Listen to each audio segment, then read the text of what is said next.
Welcome, everybody. We notice that many people assume that when somebody dies, the only proper option is a traditional funeral, using a funeral home, right? The problem, of course, is that traditional funerals can often cost thousands of dollars. And we know many families can't afford that. They don't have that kind of money, right? And of course, especially if it happens suddenly, if death happens suddenly, families feel pressured to make fast decisions while they're grieving. And that's the hardest time. You have this grief mind that can't do that, right?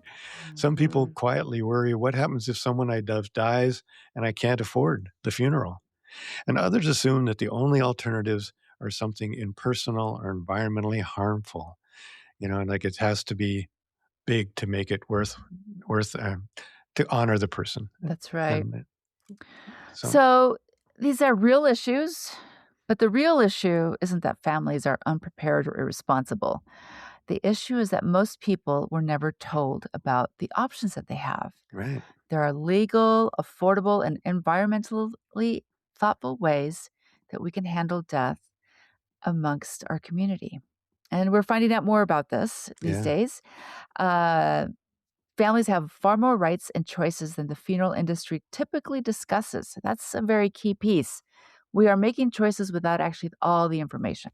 Yeah. So once people understand their options, the situations can become a lot less overwhelming. On this episode, we meet with Liz Dunnebacke, whom we have spoken to before. She was with us on season 4, episode 8. Check it out.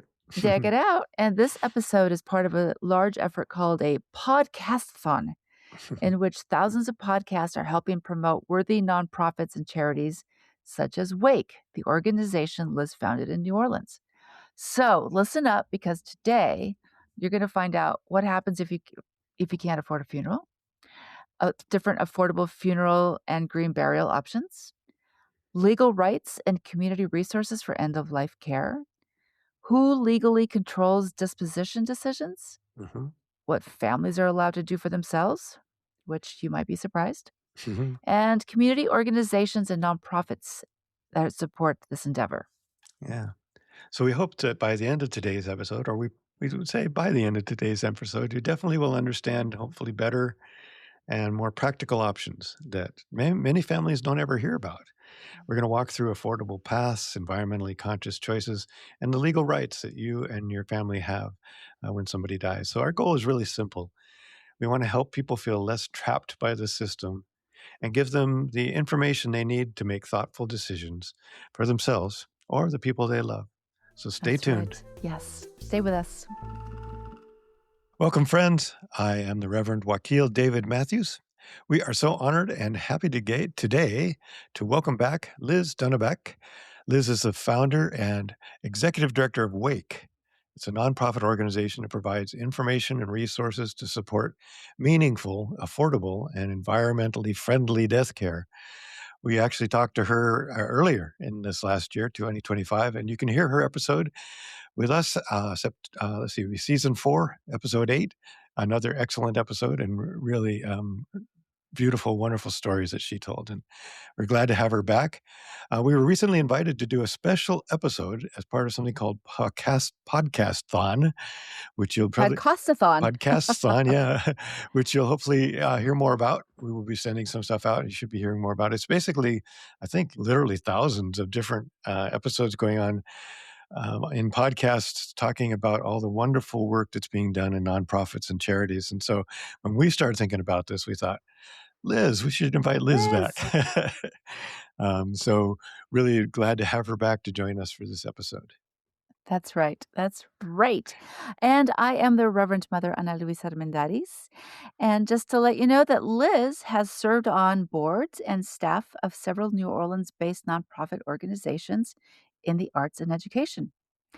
Since 2013, they have worked to develop national resources for sustainable and affordable end-of-life care, serving on the board of the Green Burial Council and forming the Equitable Disposition Alliance. We're excited to share their work and highlight the need for all of us to do our part to support affordability at the end of life for everyone. Everybody. No matter their financial or cultural situation. Yeah. So I am just so honored that you said yes to coming back and talking to us, Liz. Thank you, thank you, thank you. Yeah. Thank you for Yeah. having me. Thank you for having me back, and I'm really honored to be here.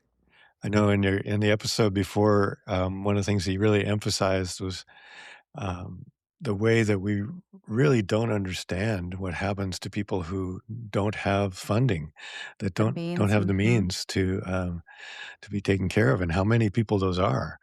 Can you talk more about Right. that, and actually just tell us more about what Wake and the work you're doing in general? Absolutely. Yeah, I mean, so I started Wake in 2020, and it was a second career for me. I don't know if I ever mentioned that before, but this was not my background. And, I was an amateur, and I was like looking at the death care space and trying to sort of understand what the needs were. And, first of all, I was casting about for other organizations that might be providing these kinds of services, of which there were none. I mean, not only not locally, but like just providing direct service, like there's almost none still in the Yeah. country Mhm. unless you want to pay for it. And then Mhm. there's more and more growing resources around that, which is great. But we need more. We need a lot more for everything. So, I was casting about and I couldn't find anything. And I thought, oh my God, am I going to have to like make this myself? I don't know what I'm Invent the doing. wheel. Yes. It's so funny that you said that. And I probably did mention this before because that was always the analogy. My origin story is my mom dying and That's just right. going through that process with her. And that was what I thought to myself, like, why is this so hard? Why do I feel like I'm inventing a wheel dealing with somebody dying when everyone dies? So yeah, it was like inventing the wheel. But I thought, well, look, if I keep it really, really grassroots and really small, there's going to be an ongoing need for it, whether it's me Mhm. doing this forever. You don't want to just start all the red tape of starting up a That's right. nonprofit Yeah. just to be like, nah, I've changed my mind. So I knew, and so we started with a mission that really had like green burial and environmentally friendly disposition um, in the forefront. And pretty quickly, we had to kind of pivot. It's still really part of our, guiding mission, but we had to pivot to what was the biggest crisis in the community, and that was around access. And Mhm. Uh-huh. access is about affordability. So Uh-huh. every time Uh-huh. somebody dies, they have to face the Uh-huh. for-profit funeral industry Mhm. to Uh-huh. greater or lesser degrees, depending on where they are in the country. Um, Yeah. and here in Louisiana, you gotta pay for every step of the way. Yeah. By law, a Yeah. body has to be in the care of a licensed funeral director from death until disposition.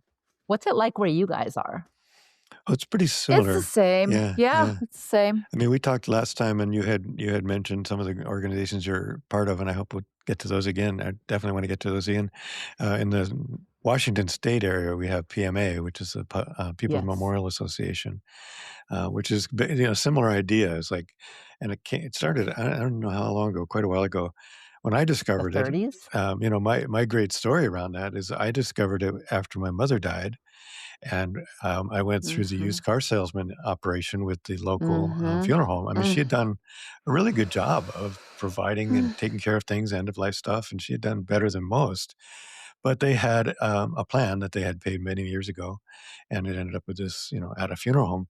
And it was horrible. It was the worst possible Yeah. thing that I could go through at that point in the grief that I was in, to be Mhm. hammered away at, well, your mom wouldn't want you to do the cheapest thing, and Mm. all this stuff. Thankfully, my Isn't it wife was with me, awful? and she told him to, well, she told him where to put it, um, Yeah. but it was the same thing as a used Ah, car deal. He says like, well, that's right. I know you want this option. I need to go talk to my manager. The same thing, same Yeah. What? story. Mm. Anyway, right after that, somebody introduced me to PMA, to the People's Memorial Association. And since Uh-huh. then, I've signed everybody in my whole family up and told everybody about it Uh-huh. Yeah. that lives here in this area. Uh-huh. So basically, the difference is that you let them know, you sign up. It's a lifetime membership. You sign up and you let them know what you want to have happen, and they've got a cooperative they've created between funeral homes in the area that have all agreed to this model where it's less expensive, or discounted to some extent, and for any services. But and they Yeah. also support Green Barrel and other choices. But when the person dies, you call them instead of a funeral home. They do what you ask them to do. They'll give you as much Yeah. time with the body as you want, up to legal, which I think is 3 days here and in many days. Whatever, they'll let you clean the body, whatever you've chosen. And then when they're done, they take the body, and the next thing you hear from them is the remains are ready, and that's it. There's no, please buy the biggest funeral, do the biggest thing. It's just very much respect, very, very respectful of a person's space in that time of life. So I really appreciate that. So yeah, that's what's happening in our area. At least that's one good example of what's happening. There's also the, for-profit insanity that is here for sure in Right. full blown. And then everywhere, right, there's just some people who can't afford Yeah. Any of it. Any of it. Even that. Right. Yeah. Yeah, because it's, let's face it, it's like a sudden expense for most people. Most people don't have Yes. insurance, and that's across the board. That is across every socioeconomic, Yeah. Yes. kind of tranche. You have a real under representation of people who have that insurance, end of life insurance. And because I think that's always posited as like the answer. And I can't tell you how many clients we get who are in this sort of like self-flagellating mode. Like, I thought my mom, I should have. I thought my mom had a policy. And I'm like, oh, honey, like you are not alone. Most people don't. Well, or they do. And I mean, at this funeral conference last year, there was a woman who was like, that's also scammy. Yeah. That's a lot. There's a lot of issues with that, especially with POC. Yeah. People of color, yeah. People of color, yeah. And so I really heard that because the funeral home where I work have really tried to get me to start selling those to my community. And I'm like, I'm not comfortable with that because what happens when this place isn't here? They're like, oh, well, that'll roll over into a bank. And I was like, in those moments of grief, if there's not a posse of people who can go out and like, I'll make these phone calls, you do this. It's generally one person. Yep. Yes. And I'm like, I can't sell this because I actually I can't do this. When people actually, that's interesting that you say that, because people, when they ask me, what should I do? I don't tell them to get an insurance policy. I tell them to, if you've got the money, put it into an account. That's right. That has the person who's going to be and this is the other piece, right, is getting that right of disposition, so that this person who, after you die and all the powers of attorney expire, that person has the right to deal with it. Co-title them on the account. And then they can just touch that money when they need to. But that's, not everybody can do it. Yeah. And nobody has this like wherewithal to ask these questions. But let me just say this. I have a little quick story for you. I walk alleys in the mornings. I walk my entire hour walking and doing my prayers in alleys. And so I get to do a lot of dumpster diving because stuff is around. And what I do is I find things that people just throw out when they're moving, and I throw it into boxes and I take it to Goodwill, because people in this country throw away incredibly brand new good stuff that they just toss. So last week I saw this little book in the, on the ground, and I was like, they had thrown away like a couple of really pretty leather bound journals that were empty. And just an assortment of things. And I was like, I threw it in a laundry basket that they left. And I was like, I'm going to clean everything. I'm going to take it to the Goodwill or to the mutual aid group that I do on Sundays, because people are happy to get nice things. And these are nice things. So I came home and I cleaned it up. And then I was like, oh, how many pages am I going to tear out?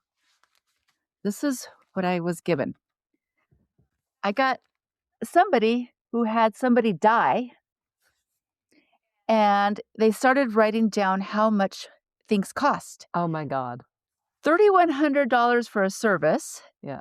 Transpo $615, $895 for a graveside service, $1,500 for, and the list goes on. Yeah. And then I'm assuming it's a woman. But they're like, just the mortuary charges will be $8,470.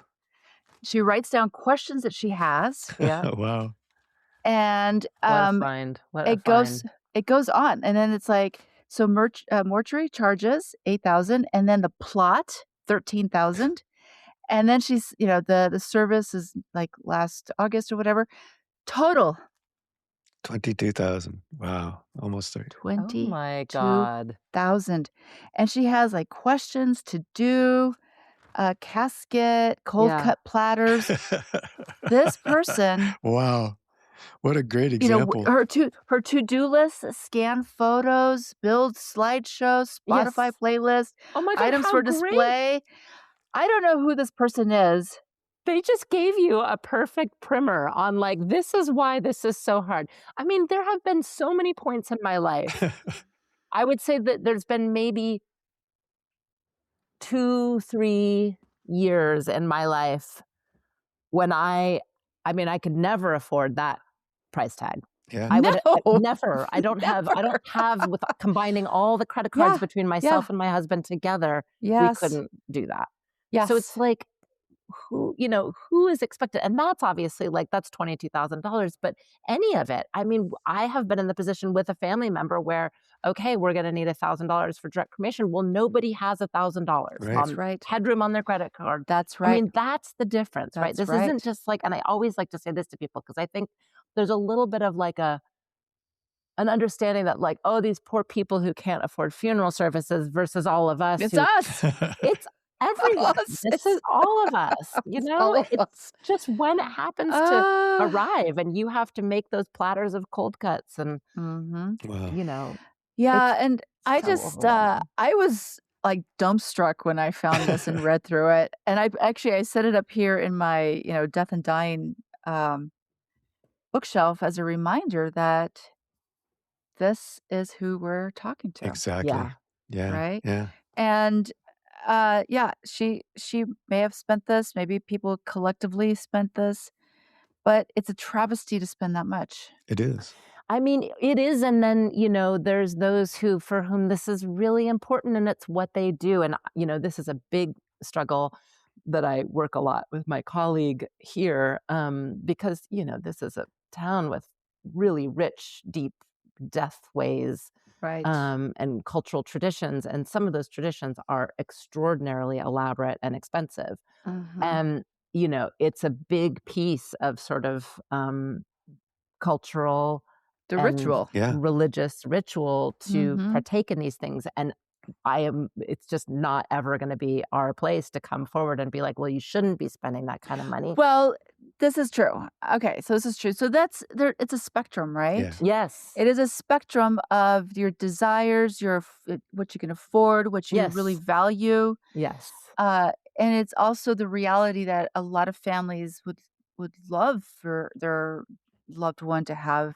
something super special, Yes. but they can't They can't, actually yeah. even get the body out of hock, Right. Right. Right. right? Like it's a whole spectrum. Mm-hmm. Yeah. That's Um, true. Yeah. Yeah. So it's almost like on the one hand, you need more options so that there's an option for everybody. You need to normalize it when you can't spend as much as you want to spend. Yeah. And then it's got to also be okay that some people do spend that money. And, That's these are right. the conversations I have with the funeral homes in my city is like, I mean, I say this to them, like, I'm not coming because, there's a lot of trepidation about, well, what is Wake doing? And why are they always trying to get these prices down? And, we're out there like trying to help families put a GoFundMe together, Yes. and telling them like, call the funeral home, calling them that we're still working on it. It's because it takes a while to Yeah. crowdfund thousands of Mhm. dollars. And, there's a little bit of like, of a wary relationship. And I'm always like, look, this again, it's a growth business. More people are coming. There's room for everyone. And there will always be a place for those $20,000, $30,000 homegoings in this town. Always. Yeah.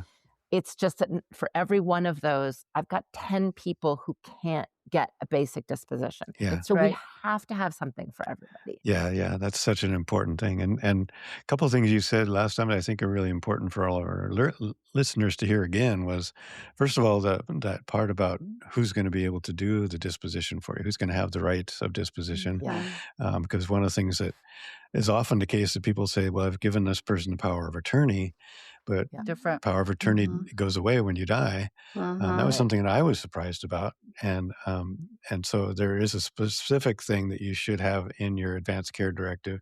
And really all of this just speaks to preparing ahead of time and talking about it ahead of time, which is our mission, of course, to get this Right. out to people, having this conversation, because if it's not done, then you're stuck where many of your people are stuck.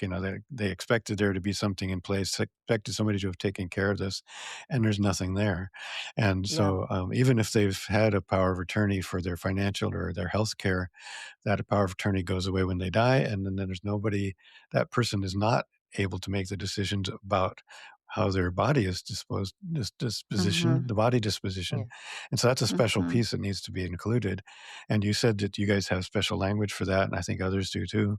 But the other thing that brings up, and we talked about, and I'd like to have a little more about that, is when that's not taken care of, the default is your immediate family.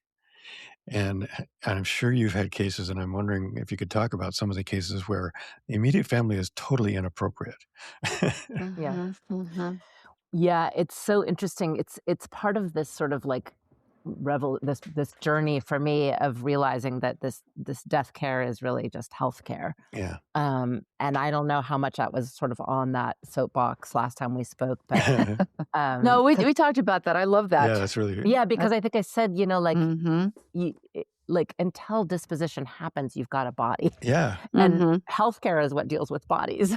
Right. So I would like to see that, healthcare extended all the way until disposition happens, but it doesn't. But in the same sense, it kind of it defaults to the same, I say like medical ethics that are at work in healthcare. And healthcare also is a place where people are disenfranchised because because of where they might or might not fall in the legal next of kin hierarchy. Yeah. That's And right. in healthcare, you're legal next of kin. And I don't know if next of kin changes, like the order changes from state to state. I know what it is in my state. It's like but, spouse or children, then Yes. okay. Parents. And of course, it's always like a majority of your children have to decide, which already it's like, That's already a problem. if you have 2 kids, you really might not have any agreement. Yeah.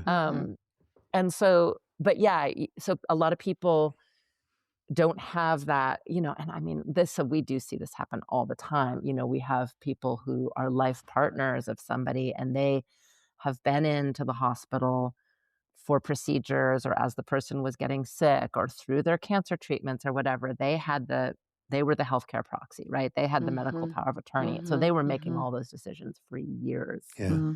And then they're like, yeah. And then what happens is when that person dies, then they go to the funeral home to make the decision and, about disposition. And the funeral home says, I'm sorry, were you legally married? And if they're not legally married, then these are one of the protections, right, that legal marriage affords.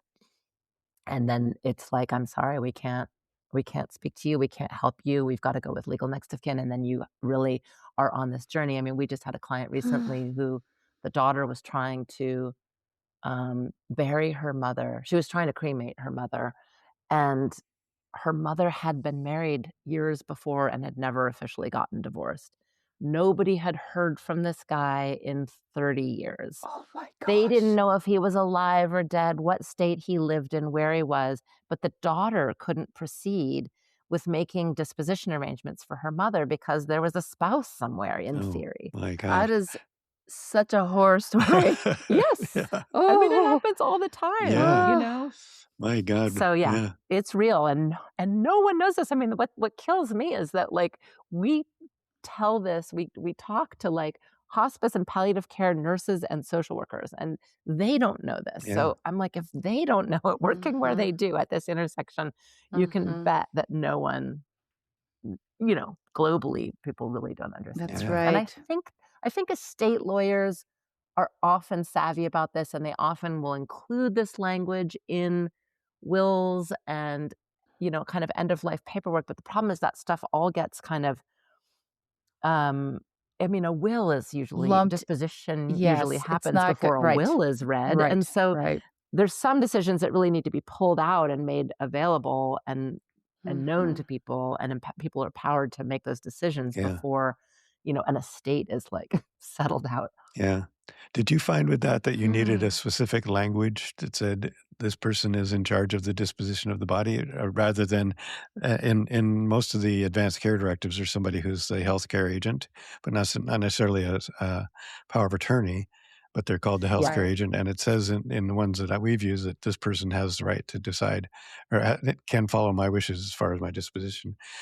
That's great. So yeah, and I think my program manager, I think, just found that like California's got a really great healthcare directive, like living will that actually includes that language as well. Okay. That's the obvious way to do it Yeah. because you're making these decisions and it's just one more step. Yeah. Mhm. We didn't find anything in Louisiana that had that, so we created an independent, like a standalone form. But yeah, I think that the best way to do it is to like make kind of a comprehensive document and people can just check off what's relevant to them. Yeah.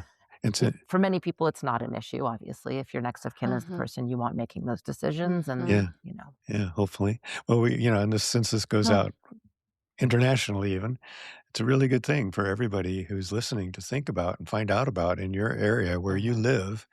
What will it take for somebody to be able to honor your wishes for the disposition of your body? Or I think we talked about this last time. Are you willing to just say, I trust you, I won't be here. You can do whatever you want. Yeah. Well, and I was listening to our episode, and that was when I talked about my kids really had a very different opinion about how to dispose of a body. So I was like, I'm gonna have to decide, Yeah. and then just be like, do the thing, okay? So don't think about it. Don't overthink it. Yes. Well, and that brings up such a good point because like funerals are so. I mean, so, we can go on. My Yes. programs manager and I we love like are we supporting the dying person or the family? Is the funeral for the dead person or is it for the family? I mean, at least in some part, large part, it's for the remaining, the Yeah. people That's right. remaining. The grievers. Yes, the grievers. And so if those people are locked out, if they're disenfranchised, if they're cut out of that process because of a legality, that's really a tragic outcome Yeah. that hopefully can be avoided. But yeah, there's no doubt that like you might want something, your kid wants something else. And I have all these desires, and I think I may have said that like at the end I just write, just do whatever you need to do. I'll be dead, Yes. Well, you said the same thing last time too, and I said I had the same thought. I was like, I'm dead. I don't care. Like whatever serves the 2 kids. They're my family. Yeah. But I brought this up last time was that they were both having a conversation about how to dispose of our cat's body, even though the cat actually belonged to my daughter, but my son had something to say about it. And so they spent like, an hour discussing Yeah. like disposal of bodies. And, and I was listening to the whole conversation thinking, I don't want them to spend the time like Yeah. talking about that at that point. Like mom said to do this, let's just go forward. Let's just do it, right? And That's that a way gift. Yeah. they can just do my thing and they can carry on. And I was shocked because I assumed wrongfully that the easiest thing would be like a cremation, like just go do the thing. But there are values set inside of these 2 very different people who I was a portal for. And I don't wanna bring them grief and They got Yeah. plenty of rancorous. they got plenty of things to argue about without that. Plenty. Like, who's gonna keep my toys? Another good reason to write things down. Yeah. That's right. Yeah. Yeah. Well, that's one of the things we So talk about in our class a lot or in our conversations here too, is the more conversation we can have around this, the more you can normalize this conversation, destigmatize it, the Exactly. better That's it's going to right. be in the end. The more likely that what you wish is going to happen will happen because that will have been normalized. It will have been talked about. And it's not something brand new that they have to go, whoa, wait, what do we do Right. now? Right. So, Or somebody's like, "Wait, did she say that, or do I remember differently?" Yeah. Or do you know what I mean? But there's been Yeah. plenty of conversations so that there will be, like, it'll be a neural pathway. yeah. And it's written down. Right, And it's right. written down. It's right. And kept up to date too. So Liz, tell us, I guess, since we're getting close to the end of our time, I'd love to hear more about just kind of the extended. You've got other organizations that you're part of, the Green Burial Council and some others. Kind of the bigger picture, and then how people can get involved. What your call to action. Thank you. Yeah. Okay. So yeah, Wake is, as I said, really very local, kind of a hyper local organization. We're very grassroots. And we've been, because so much of death care is circumscribed by laws.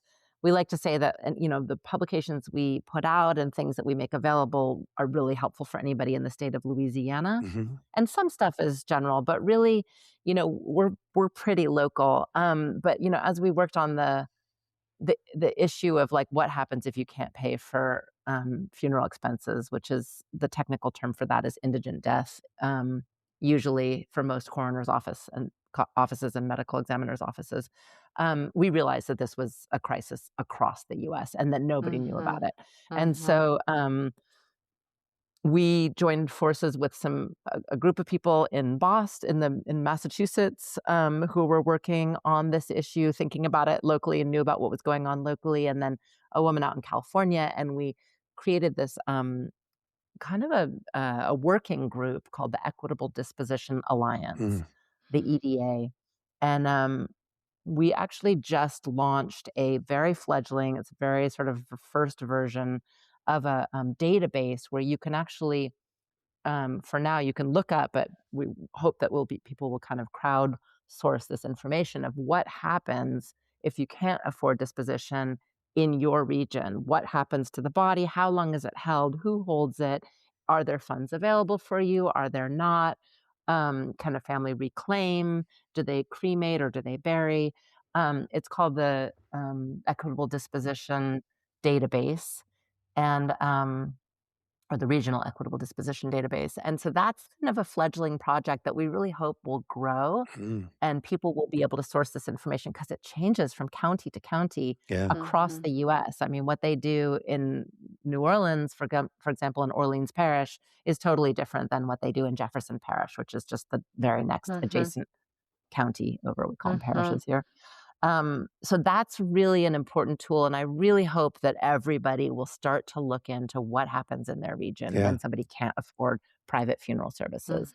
And then I think that there's a need to look at the funeral industry and see if we can start to advance some alternatives to this sort of private death care model, either extending the healthcare model so that it includes disposition, or, I don't know, launching some more nonprofit or co-op funeral homes that can provide much more affordable solutions for people. So that's the kind of stuff I really love to see happen. And, Wake, we work on these issues with partners across the country, in addition to doing our work locally. We hope everybody will get involved to the extent that they can in their communities, because that's how we get this done. It's going to be communities coming together and sort of advocating for change. Well, we'll definitely add that in the notes again, and the links to all that. That's great. What a wonderful database. What a great idea. It is. Yeah, that's it is. And last time you encouraged every listener to find out what goes on in our local communities with our indigent bodies. And I reached out to the Denver coroner. Great. Didn't hear back for like 6 weeks. And they're like, we're really slammed with work. We don't they really wouldn't talk to me. Yeah. But I did go down a little rabbit hole and was like, I recognized that they actually post the pictures of everybody who hasn't been claimed. Oh. And I was like, that's kind of both traumatic and good. I don't know. Because, if you're missing somebody, you would go there to look for your person. Right. But if you can't pull your person out, that's where you go to look at your person, right? Exactly. It's a really fascinating. And I was trying to reach out, but they're like, if you want to volunteer, I'm like, oh my Lord, I do not need another volunteer job. I mean, honestly, based on my experience, you're lucky to have spoken to anybody at all. Almost of our volunteers were completely ghosted. They are they're overloaded, but they also don't want to take the lid off this. They rightly understand that people are going to be outraged when they understand what's going on with all these people. So, we've got to start I mean, people have to know this is what's happening. Yes, I should reach out again. And, I did it from a perspective of like curiosity, because I'm a citizen and like, what is happening? I'm a chaplain. Like that feels like, I want to. Something we should know. Yeah. Well, we should encourage everybody to read, to check out what Wake is doing, and the other things that Liz has shared with us today, and that that as they say, there's so much that we can all do, and it really does always, as always, come down to local, support, mutual aid kind of ways of being. That's all we can do, and it's the best we can do. And so, thank you once again for your inspiration. And I think Very it's inspirational. really we really look forward to more people understanding this and more people finding ways to take care of this. We'd love to hear from folks too. If you find out in your area, or if you want to connect with us or with Liz, please do get in touch. We'd love to kind of continue to expand this. Local, but needs to be. We can support each other everywhere, even though it needs to be local. So, And I would encourage people to just stay curious. yeah, Like, I know that in the day-to-day, people may not have these thoughts about what does happen to folks who can't afford a funeral. But here we are having this conversation, and it behooves us as brothers and sisters across the board to be like, it matters. it does. Like, Yeah, what is going on? And maybe you give it 30 seconds thought, maybe you give it 30 minutes, but just stay curious. or maybe like I Liz, love you make that. it your life. You do, but I love that too, because one thing that this work has taught me is that there is no one way to do this. Yeah. These choices and preferences and predilections are so culturally inscribed. And it's almost like you start to see, oh, there's all these different ways of looking. I mean, it's always yes and, right? So there's all these different, there's room for everyone here, really. And, even the funeral directors working in the belly of the beast, some of these people are wonderful, incredibly like gracious and gifted at working with people in these really difficult times. So like there's a lot going on all around you that you may All not around even be you. seeing Yeah. you. That's right. Yeah, we've met some really amazing funeral workers who are really trying to make a difference. So, yeah, once you start reaching out and making this a part of your life, you'll find there's a community out there. So thank you again so much, everybody. Thank you. Thanks for being here with Thank you, us. Liz. Thank you both. Conversations about the end of life. Thank you for joining us today. Thank you to Charles Heaston, the composer of the original music you are listening to now. And of course, thanks to you, our audience, and all of our amazing guests. Please come back next week for another great episode. Share this with your friends, family, and community. We hope you will subscribe and follow us on YouTube, Facebook, Instagram, Blue Sky, and Substack. Each guest's additional information will be found in the podcast notes. And of course, if you have a good end-of-life story to share, please reach out. We are always eager to hear from you.